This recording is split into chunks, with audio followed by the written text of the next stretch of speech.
Bismillahirrahmanirrahim. Assalamualaikum warahmatullahi wabarakatuh. Halo, apa kabar teman-teman sekalian? Pada video kali ini saya akan menjelaskan mata kuliah Pancasila.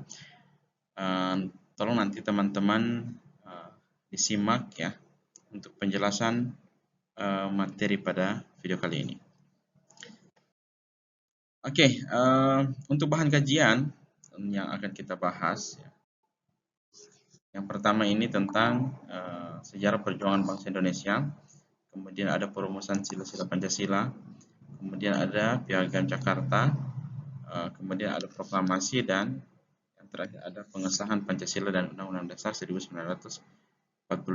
Jadi ini semua nanti akan kita bahas pada video kali ini.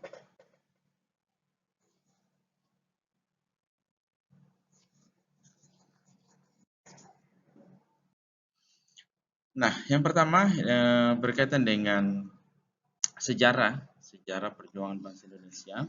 Nah, ini sejarah perjuangan bangsa Indonesia dimulai pada masa kerajaan ya, pada masa kerajaan. Nah, yang pertama pada kerajaan Kutai. Nah, kerajaan Kutai ini adalah kerajaan pertama di Indonesia. Di kerajaan Kutai ini adalah kerajaan pertama di Indonesia. Nah, lahir pada tahun 400 Masehi. Jadi kerajaan Kutai adalah kerajaan pertama di Indonesia, kemudian lahir pada tahun 400 Masehi. Nah, kemudian untuk agama pertama kali di Indonesia adalah agama Hindu. Jadi, agama yang pertama kali di Indonesia adalah agama Hindu. Agama Hindu merupakan agama pembawa kedamaian bagi umat-umatnya. Jadi kerajaan Kutai ya adalah kerajaan pertama di Indonesia, kemudian lahir pada tahun 400 Masehi, dan agama yang pertama adalah agama Hindu. Nah, kelebihan lainnya untuk kerajaan Kutai ini sudah mengenal adanya sosial ya, dan politik yang sudah tidak asing lagi bagi daerah-daerah sekitar kawasan Kutai, karena kerajaan Kutai ini sudah mengenal adanya sosial dan politik. Nah, jadi untuk slide ini, pada masa kerajaan dalam sejarah perjuangan bangsa, kerajaan pertama di Indonesia adalah kerajaan Kutai, kemudian lahir pada tahun 400 Masehi, dan agama pertama yaitu agama Hindu. Nah, kelebihan lain dari kerajaan Kutai ini adalah mengenal adanya sosial dan politik. Oke, kemudian setelah kerajaan Kutai, kerajaan kedua yaitu kerajaan Sriwijaya. Kerajaan Sriwijaya ini lahir pada tahun 683 Masehi. Kalau Kutai itu 400 Masehi. Sedangkan untuk kerajaan Sriwijaya lahir pada tahun 683 Masehi. Jadi usianya lebih tua kerajaan Kutai dibanding kerajaan Sriwijaya. Kerajaan Kutai kerajaan pertama di Indonesia, sedangkan kerajaan Sriwijaya adalah kerajaan kedua. Nah, masuk ke kerajaan Majapahit. Jadi masa sebelum kerajaan Majapahit. Jadi sebelum kerajaan Majapahit. Nah, ada banyak sekali kerajaan-kerajaan kecil yang bermunculan sebelum adanya kerajaan Majapahit. Jadi sebelum adanya kerajaan Majapahit. Jadi tidak disebutkan lagi kerajaan apa saja. Tapi yang disebutkan di sini adalah kerajaan-kerajaan yang besar. Nah, sebelum kerajaan Majapahit, ya, sebelum dari sejarah perjuangan bangsa Indonesia, nah adanya kerajaan-kerajaan kecil yang bermunculan sebelum kerajaan Majapahit. Jadi artinya kerajaan Majapahit ini adalah kerajaan yang besar. Nah, sebelum kerajaan Majapahit, banyak sekali kerajaan kecil ya yang bermunculan. Nah, ini dibuka di Jawa Tengah, ada kerajaan Kalingga, termasuk kerajaan Kalingga. Abad ke-7. Kemudian ada juga kerajaan Sanjaya abad ke-8. Ini sebelum kerajaan Majapahit. Jadi bermunculan kerajaan-kerajaan kecil. Kemudian di Jawa Timur ada kerajaan yang namanya Isana abad ke-9. Kemudian ada kerajaan Dharmawangsa. Ini abad ke-10. Nah, kemudian ada juga kerajaan Airlangga. Ini abad ke-11. Nah, jadi sebelum kerajaan Majapahit banyak bermunculan ya kerajaan-kerajaan kecil. Nah, misalnya di abad ke-7 itu ada kerajaan Kalingga. Nah, kemudian di abad ke-8 ada kerajaan Sanjaya, itu yang terletak di Jawa Tengah. Kemudian juga pada abad ke-9 ini muncul ada kerajaan Isana. Kemudian abad ke-10 ada kerajaan Dharmawangsa. Kemudian ada juga kerajaan Airlangga abad ke-11. Nah, ini yang ada di Jawa Timur. Sedangkan di wilayah Kediri hadir kerajaan Singasari abad ke-13 yang merupakan cikal bakal yang menjadi kerajaan Majapahit. Nah, jadi sebelum kerajaan Majapahit banyak bermunculan kerajaan-kerajaan kecil yang misalnya pada abad ke-7 itu ada Kalingga, kemudian abad ke-8 ada Sanjaya, kerajaan Sanjaya, itu yang terletak di Jawa Tengah. Kemudian di Jawa Timur lagi ada kerajaan Isana yang abad ke-9 dan Dharmawangsa abad ke-10 dan juga kerajaan Airlangga abad ke-11. Sedangkan di wilayah Kediri itu ada kerajaan Singasari abad ke-13. Nah, ini yang akan cikal bakal menjadi kerajaan Majapahit. Oke. Yang selanjutnya, nah, masa kerajaan Majapahit.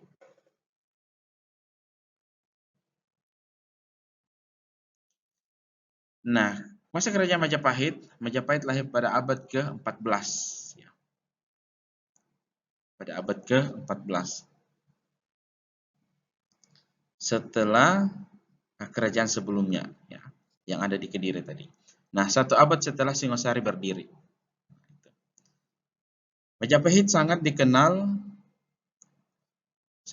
dengan rajanya yang disegani dan ditakuti banyak lawan maupun ditakuti baik kawan maupun lawan. Yaitu raja pertama Majapahit adalah Raja Hayam Wuruk beserta Mahapati yang selalu setia menemaninya, yaitu Mahapati Gajah Mada. Nah, tentunya nama pahlawan seperti ini, ya, nama raja-raja seperti ini biasanya dinobatkan sebagai nama jalan, ya. Mahapati Gajah Mada sangat terkenal dengan sumpahnya yang sampai saat ini masih dikenal, ya, yaitu dengan Sumpah Palapa. Sumpah Palapa. Jadi Sumpah Palapa ini adalah dari Mahapati Gajah Mada, ya, dari kerajaan Majapahit. Makanya ada namanya Sumpah Palapa. Nah, ini untuk masa kerajaan Majapahit. Nah, selanjutnya di sini ada masa kerajaan Islam, ya. Yang pertama adalah kerajaan Samudra Pasai. Kemudian ada kerajaan Demak. Dan yang berikutnya ada kerajaan Mataram. Jadi runtuhnya kerajaan Majapahit, ya, membuat masuknya kerajaan ketiga di Indonesia, yaitu kerajaan Islam. Nah, kerajaan Islam yang pertama itu ada kerajaan Samudra Pasai. Kemudian ada juga kerajaan Demak dan kerajaan Mataram. Jadi runtuhnya kerajaan Majapahit membuat masuknya kerajaan atau masuknya agama ketiga di Indonesia, yaitu agama Islam. Islam dibawa oleh pedagang-pedagang dari Gujarat, India, ya, yang tadinya hanya ingin berdagang. Jadi Islam dibawa oleh pedagang-pedagang dari India, Gujarat India, yang tadinya hanya ingin berdagang. Ya. Kerajaan Islam pertama yang di Indonesia adalah Kerajaan Samudra. Lanjutkan dengan ada Kerajaan Demak dan Mataram dan beberapa kerajaan Islam yang kecil lainnya, ya, yang hidup damai dan berdampingan. Jadi Islam dibawa oleh pedagang-pedagang,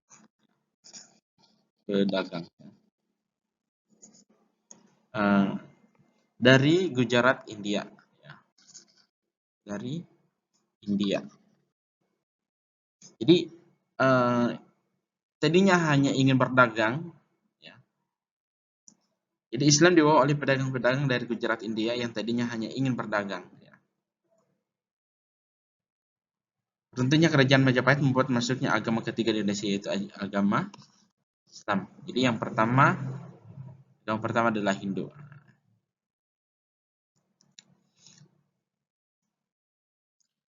Oke, setelah itu pada masa penjajahan. Oke, kita sudah masuk ke masa penjajahan. Ya, di sini ada ada 6 negara ya yang menjajah. Yang pertama ini dari Portugis. Ya. Jadi masa penjajahan. Yang pertama adalah negara Portugis, yaitu tahun 1509 sampai dengan 1595. Nah, ini masa penjajahan oleh negara Portugis. Portugis menjadi negara pertama yang menjajah Indonesia dengan rencana awalnya mencari rempah-rempah. Ya. Portugis datang ke daerah Maluku dan mengenal tanah Nusantara pada Eropa, ya, dan mengenalkan tanah Nusantara kepada negara Eropa. Nah, jadi awalnya negara Portugis ini datang ke Indonesia adalah untuk mencari rempah-rempah. Nah, kemudian masuk ke negara kedua, Spanyol, yaitu tahun 1521 sampai dengan 1692. Nah, saat Spanyol datang ke Indonesia, Portugis masih menduduki tanah air. Jadi, masih sementara negara Portugis menduduki negara Indonesia, Spanyol datang. Gitu ya. Jadi, Portugis masih menduduki tanah kita. Ya. Saat itu Portugis memutuskan untuk bekerja sama dengan kerajaan Ternate, ya, dan Spanyol bekerja sama dengan kerajaan Tidore. Nah, jadi kalau untuk Portugis kerjasama dengan kerajaan Ternate, sedangkan untuk Portugal, Spanyol ini kerjasama dengan kerajaan Tidore.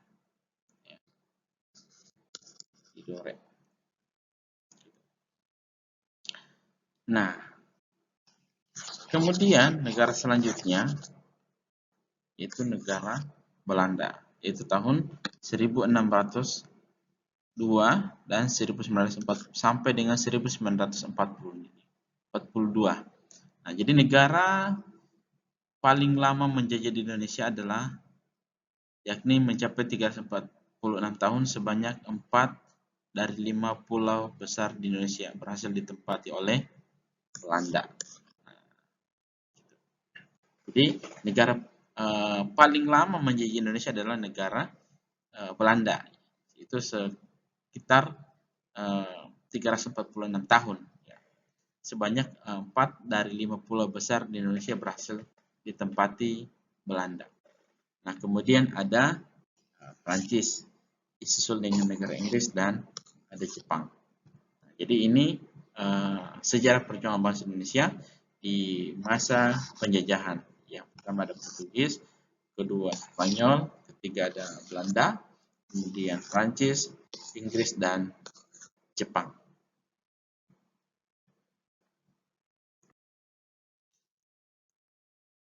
Nah, yang berikutnya kita masuk ke nilai luhur dalam proses perumusan Pancasila bagi Indonesia. Yang pertama adalah mendengar dan menghargai pendapat orang lain. Nah, jika ada orang yang menyampaikan pendapat atau anggota kelompok atau anggota rapat harus mendengarkan dengan baik. Nah, sementara itu orang yang menyampaikan pendapat harus bersikap sopan, berbicara dengan jelas, tidak memotong pembicaraan orang lain, tidak memaksakan pendapat pada orang lain, mengutamakan kepentingan bersama dan mengutamakan musyawarah dan mufakat.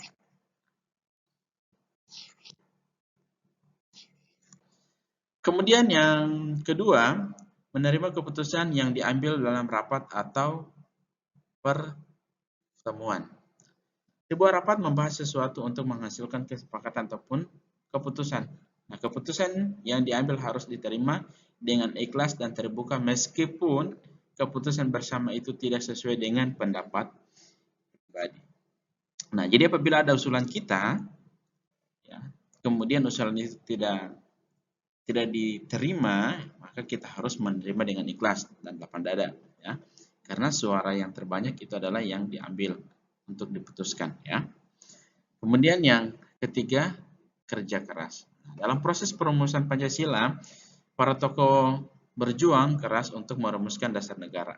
Nah, mereka mengerahkan segala kemampuan untuk menggali nilai-nilai kebangsaan yang dapat nilai-nilai kebangsaan yang dapat menjadi dasar negara. Jadi, dalam proses perumusan Pancasila, para tokoh berjuang keras untuk merumuskan dasar negara. Nah, kemudian yang berikutnya, rendah hati.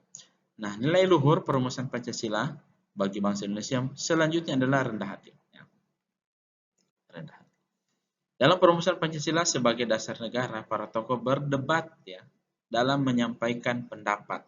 Jadi ada perdebatan. Jadi para tokoh-tokoh ini berdebat dalam menyampaikan pendapat. Nah, para tokoh negara tidak sombong dengan pendapat atau pandangannya masing-masing. Ya. Jika ada pendapat yang lebih sesuai dengan kepentingan bangsa dan negara, mereka menerimanya. Nah, jadi seperti itu. Jadi para tokoh ini berdebat, tetapi tidak menyombongkan dengan pendapatnya.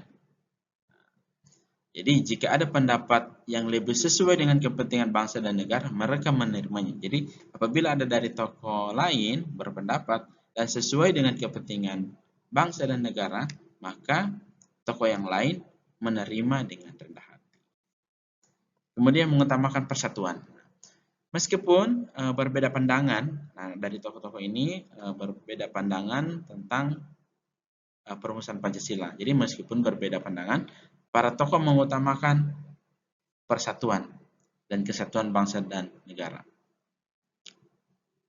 Nah, contoh lain dari ketidaksetujuan wakil-wakil Kristen, kemudian Katolik atas teks Pancasila dalam Piagam Jakarta. Tokoh Islam yang berbeda pandangan dapat menerima ketidaksetujuan itu. Nah, misalnya ya, karena lebih mementingkan persatuan dan kesatuan bangsa dan negara.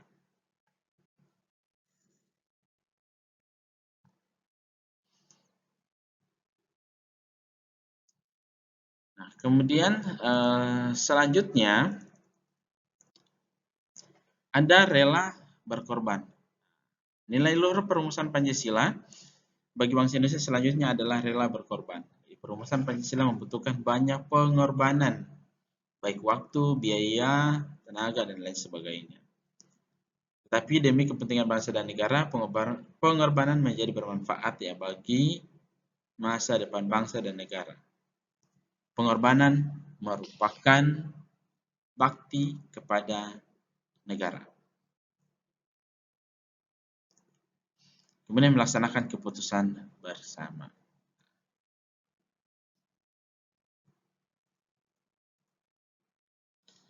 Oke, selanjutnya di sini ada Piagam Jakarta. Nah, jadi seperti ini untuk Piagam Jakartanya. Jadi Piagam Jakarta adalah rancangan pembukaan Undang-Undang Dasar 1945. Nah, kalau kita yang baca ya, Piagam Jakarta.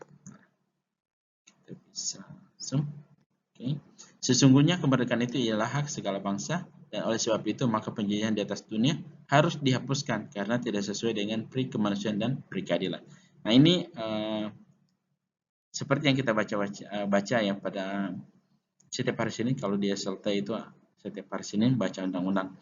Nah, jadi Piagam Jakarta ini adalah rancangan pembukaan Undang-Undang 45. Rancangan ini dirumuskan oleh Panitia 9 Badan Penyelidikan Usaha-usaha Persiapan Kemerdekaan atau BPUPKI. Nah, di Jakarta pada tanggal 22 Juni 1945. Nah, kemudian masuk ke bagian proklamasi. Nah, dalam sejarahnya, naskah proklamasi kemerdekaan berhasil dirumuskan dengan melewati proses yang panjang. Gitu ya. Jadi tokoh-tokoh berdebat, ya, musyawarah, diskusi, dan sebagainya. Jadi melewati proses yang panjang. Nah, kisah itu dimulai dari pembentukan Badan Penyelidik Usaha-usaha Persiapan Kemerdekaan Indonesia atau BPUPKI dan Panitia Persiapan Kemerdekaan atau PPKI. Fenomena kekosongan pemerintah akibat bom Hiroshima dan Nagasaki hingga peristiwa Rengas Dengklok. Nah, ini pada saat pembacaan teks proklamasi. Jadi, Insinyur Soekarno membacakan naskah proklamasi kemerdekaan Indonesia yang sudah diketik oleh Sayuti Malik. Dan telah ditandatangani oleh Soekarno-Hatta. Jadi yang membacakan naskahnya itu adalah Soekarno, yang mengetiknya adalah Sayuti Malik. Jadi seperti ini. Ini tulisan dalam bentuk tulisan. Kemudian sudah diketik oleh Sayuti Malik.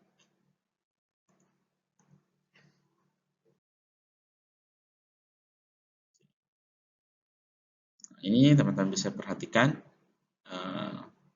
dari burung Garuda, jumlah helai sayap, ya, bagian leher, kemudian